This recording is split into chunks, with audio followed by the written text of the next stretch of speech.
Agora conosco aqui, o Marcelo Souza, da Geração Renovável, vai fazer então a moderação. Marcelo, é com você. Confesso que eu gostei bastante do que eu vi, porque eu vi muitas coisas que são interligadas, né? A questão do financiamento, seguro, logística. E quando a gente criou o conceito desse painel, a ideia era essa mesmo, porque na programação inicial cada um estava num lugar diferente. Quem estava do seguro estava no outro painel que tinha nada a ver, quem estava financiando, eu falei, não, tem que ser serviços e soluções, porque essa galera está tudo conectada. E eu acho que o resultado acabou sendo bom realmente.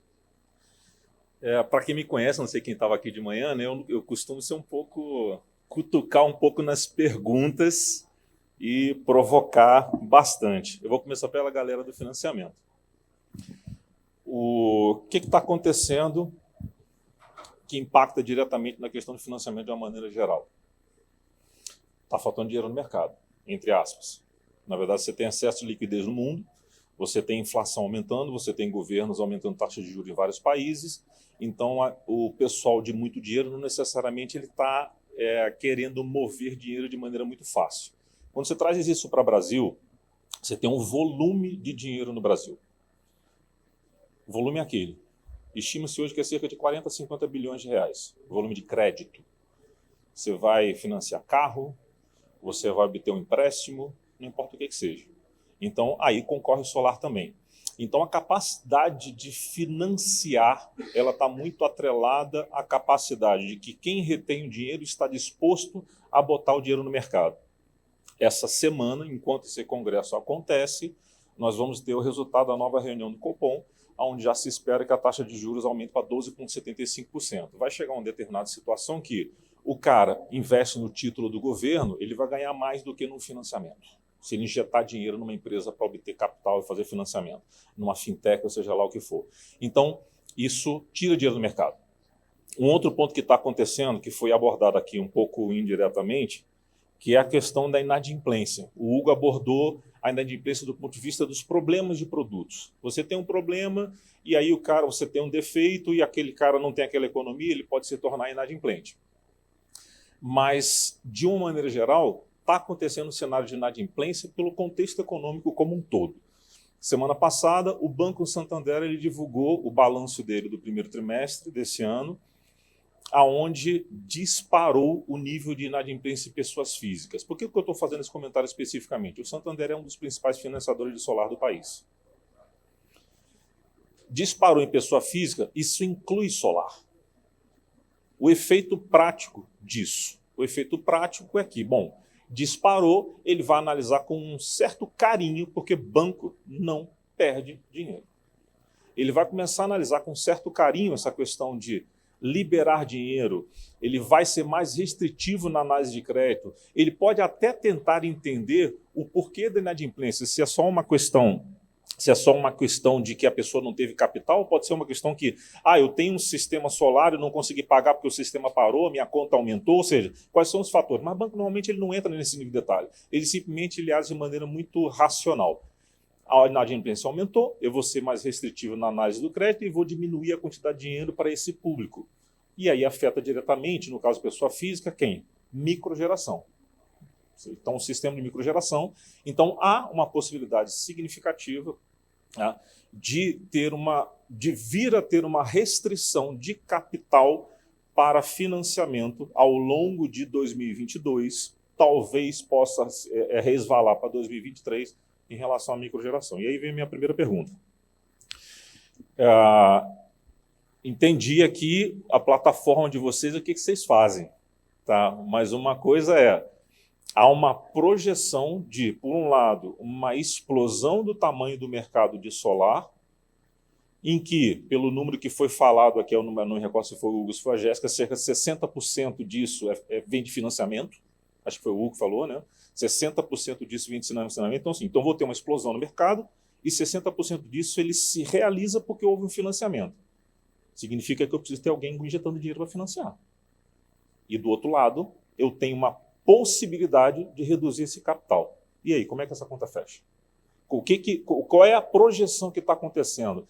Embora tenha sido só a Jéssica que falou da parte do microfinanciamento, micro-GD, o Hugo também trabalha na distribuidora, na parte de financiamento, então essa pergunta serve para os dois. Ou seja, tá, o que se discute? Qual é que é a previsão, ou seja, como é que está se olhando pelo seu lado? Eu tenho uma potencial explosão no consumo, ou seja, de novos sistemas, e, por um outro lado, um certo risco de redução da quantidade de dinheiro disponível, que representa 60% da implantação desses novos sistemas. A pergunta é interessante e ela é fantástica. O que o Marcelo colocou está certíssimo. Se a Selic vai para 12,75% e o ganho que um banco tem em financiamento é de cerca de 14% a 16,7%, é o que um banco ganha, dependendo da taxa dele no ano, tá? Ou seja, daqui a pouco eu prefiro não ter o risco do financiamento e eu pego a Selic. O que eu fizer com a Selic está bom. E vocês vão ver uma explosão no financiamento, tirar o pré-fixado para o pós-fixado, tá? Que eu brinco, mas é de forma jacosa, mas é uma brincadeira, que é o financiamento Kinder Ovo, né? Tem sempre a surpresa do IPCA, que você não sabe quanto vai ser, né? Mas assim, a instituição financeira, ela não é uma instituição de caridade. É um investidor que remunera o dinheiro dele. Então, ele vai fazer isso para se proteger. Ele vai começar a cancelar os financiamentos pré-fixados e colocar o pós-fixado, tá? Qual foi a solução que nós fizemos? Como eu disse, a gente usa a BV, uso o Santander, uso todos, mas o meu carro-chefe é o Safra. Por que o Safra? Porque o Safra tem um casamento ali com a Sol, o mesmo acionista, né? Então, como a gente resolveu isso? Algumas questões. Tudo que eu vendo é segurado, obrigatoriamente. Por quê? Eu tenho até um seguro que a gente chama de lucro cessante, mas não é lucro cessante no fio dos ovos, mas se ele for para manutenção, eu pago aquele mês a conta de energia ou financiamento. Eu resolvo um problema de inadimplência, né? Tudo sai 100% segurado. O segundo ponto é, eu controlo que equipamento eu vendo. E por que eu vou ser pré-fixado e não vou mandar para o pós-fixado? Porque a distribuidora é do acionista. Então, é um jogo de margem. Eu faço menos margem na distribuidora, mas eu controlo o que eu estou vendendo, que é qualidade, e ganho menos margem no banco. Então, eu posso fazer isso porque eu tenho um ganho nas duas pontas. Tá? Por isso que, assim, do nosso ponto de vista, você está coberto de razão. Vai acontecer isso no mercado. Como a gente está se protegendo? Desta forma, tendo as duas pontas. Eu acho que, no caso da BV, ela também tem, de certa forma, duas pontas, porque ela tem o meu financiamento solar, tem uma parceria com a distribuidora também.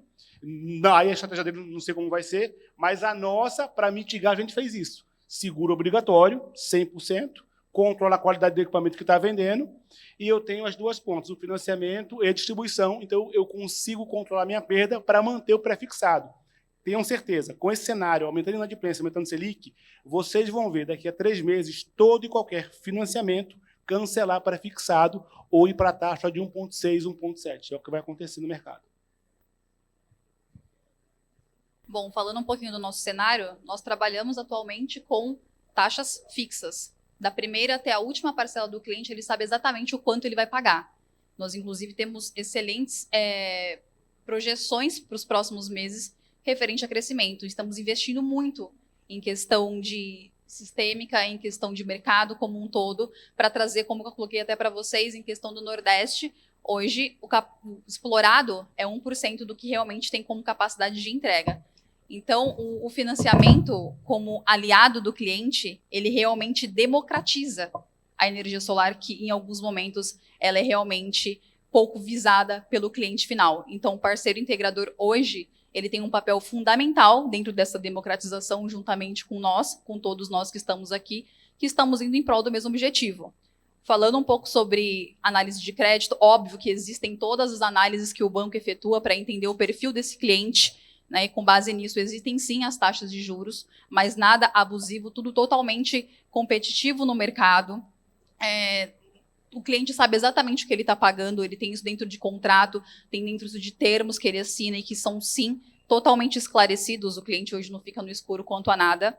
Dentro do meu financiamento solar, nós temos uma área dedicada no pós-venda desses clientes, então nós entendemos, sim, o que está acontecendo. Não é uma preocupação só do antes, do durante, é principalmente uma preocupação do depois. Entender o que até um colega comentou sobre, poxa, a questão do inversor lá parou de funcionar, esse cliente pode deixar de pagar o financiamento. Sim, nós identificamos também esses tipos de cenários e atuamos com os nossos parceiros para não ser algo que acaba agredindo ainda mais a questão da experiência desse cliente. Hoje o foco do meu financiamento solar é colocar e contribuir com excelente atendimento. Como eu coloquei, não só no início, não só no durante, mas obviamente no depois do processo. Legal. Vamos agora, assim, eu vou fazer um comentário, mas na verdade não é uma pergunta sobre essa história do financiamento. Quando eu vi a parte de que o Nordeste representa 38%, né, do financiamento, Isso. você pode olhar para isso de duas formas. Eu sou carioca, mas as minhas origens são daqui, né? E a região Nordeste, a renda per capita, o poder aquisitivo ele é mais baixo. Então, ou seja, você tem ali uma vontade de você colocar o sistema solar, mas você pode não ter dinheiro suficiente na região para isso. Então, você pode olhar que, não, tem o pessoal, e você instala muito, você tem um potencial de financiamento. A outra ponto você tem uma renda mais baixa, um poder aquisitivo mais baixo e uma necessidade maior de financiamento. O que faz com que, num cenário de escassez de crédito, pode vir a ser a região mais afetada. Esse é apenas um comentário adicional. Falar sobre a questão do seguro agora, tá? E uma coisa que é o seguinte, que eu vejo acontecer muito. Cerca de 10, 12 anos atrás, houve um grupo de notáveis, não vou citar nomes, que foi chamado para participar de um evento. Algumas pessoas foram chamadas para assistir, e dentro desse grupo, vamos chamar de notáveis, tinha um dos acionistas da então Ambev. Na época, nós estamos em 2022, isso foi mais ou menos 2012. Na época, o que aconteceu? O Carlos Alberto Sicupira, o Beto Sicupira, que é um dos sócios da Ambev, ele chegou e falou o seguinte: olha, nós vamos ter que, em algum momento, ir na direção dos caras que estão na ponta e fazer por eles o que eles não conseguem fazer sozinhos. O cara falou isso, explicou e tudo, mas não entrou muito em detalhe. Semana retrasada, eu e meu sócio, a gente lembrou disso, quando houve um anúncio da Ambev em que ela fez uma parceria com uma fintech de solar para levar energia solar para 250 mil estabelecimentos clientes deles. Bares, restaurantes, casas de show.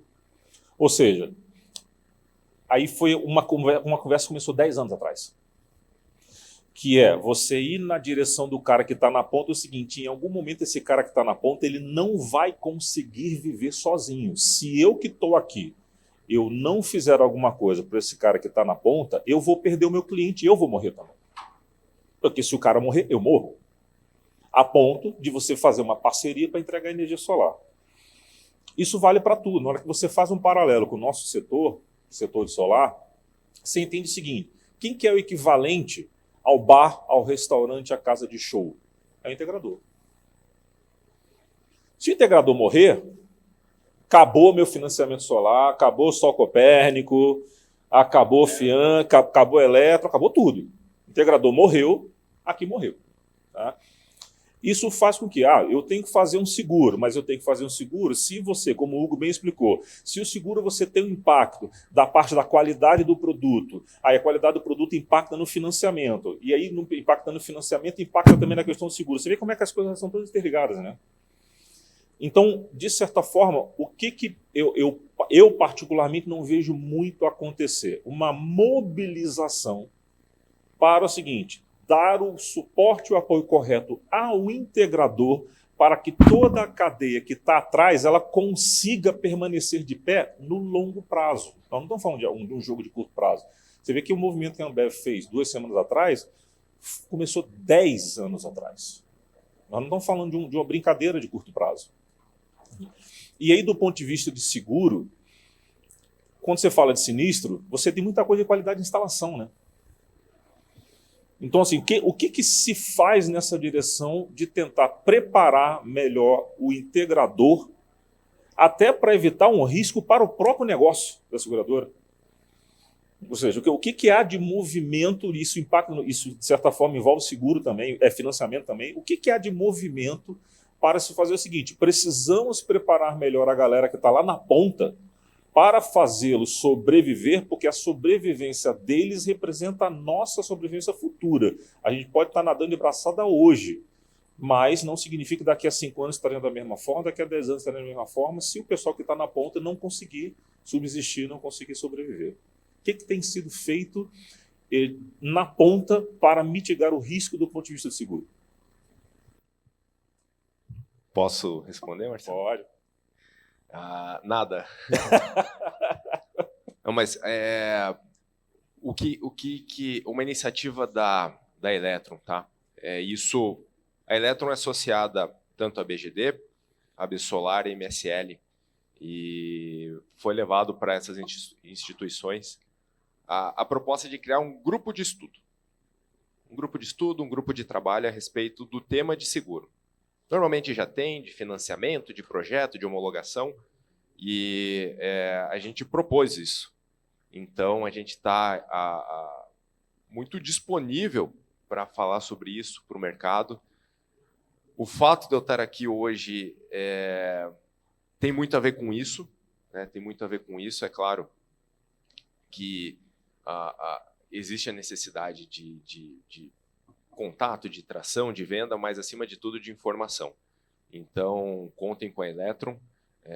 Em parceria, a gente sozinho vai ser muito difícil fazer alguma coisa, mas acho que se a BGD ou a Absolar, MSL, enfim, alguma dessas instituições que representam muito o setor, abraçar essa ideia, criar um grupo de estudo, de trabalho, começar a divulgar isso, a gente consegue aí se mexer de uma forma mais efetiva, Marcelo. Preciso do apoio. Aliás, aproveitando, me associei à BGD a convite do Bebiano com esse propósito, da gente criar esse grupo de estudo. Perfeito. Legal.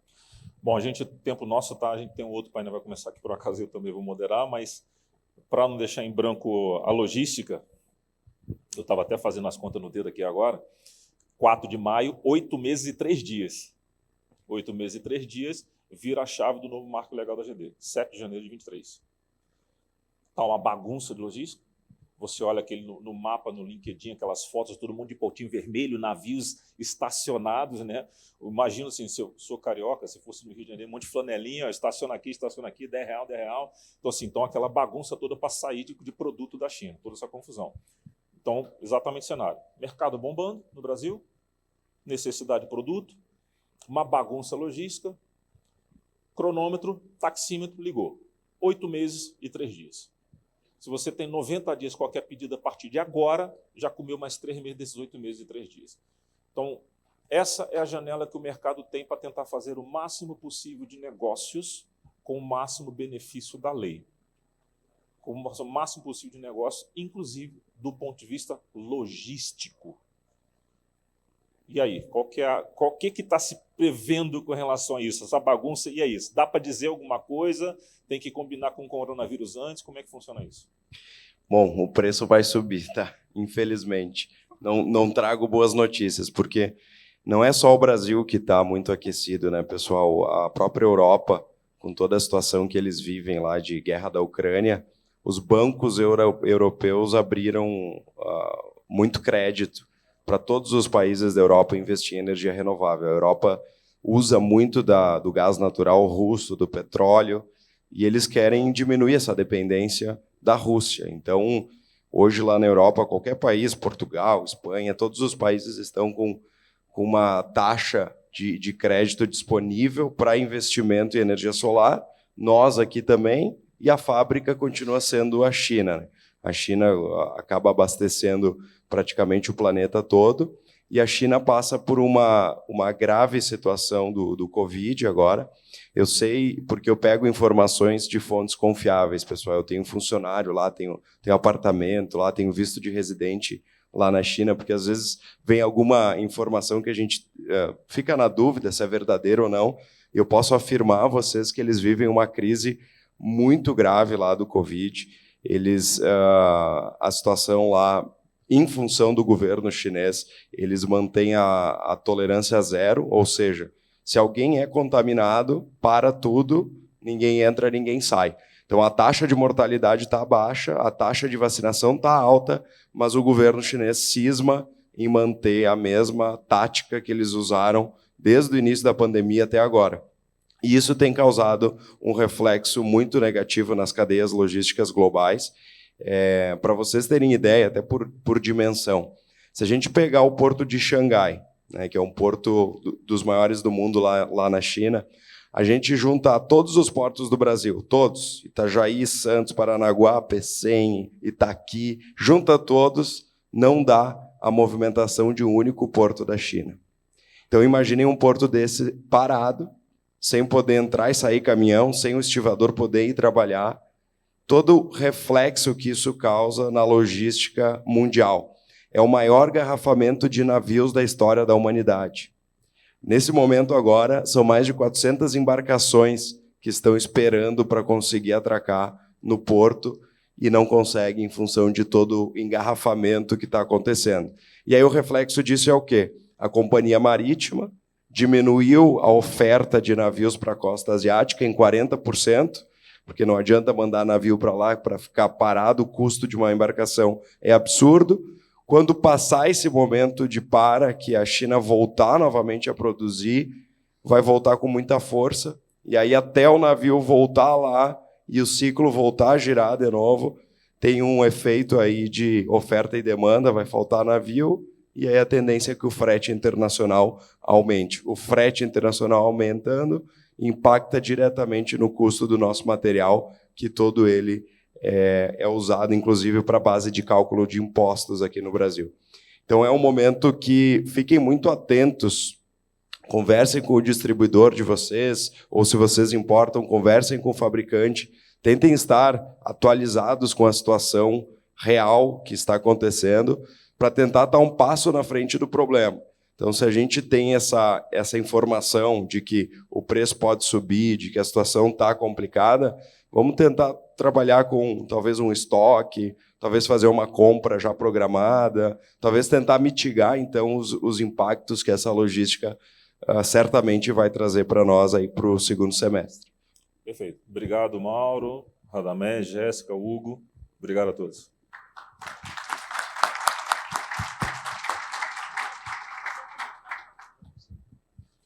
Senhores, o nosso agradecimento ao Marcelo Souza, da Geração Renovável, que esteve conosco, então, moderando o nosso painel. Agradecendo, então, a você, Mauro, muito obrigado pela participação. Radamés, também o nosso carinho. Hugo Albuquerque, a Jéssica Rocha. Vocês são maravilhosos. Parabéns pelas palestras de vocês.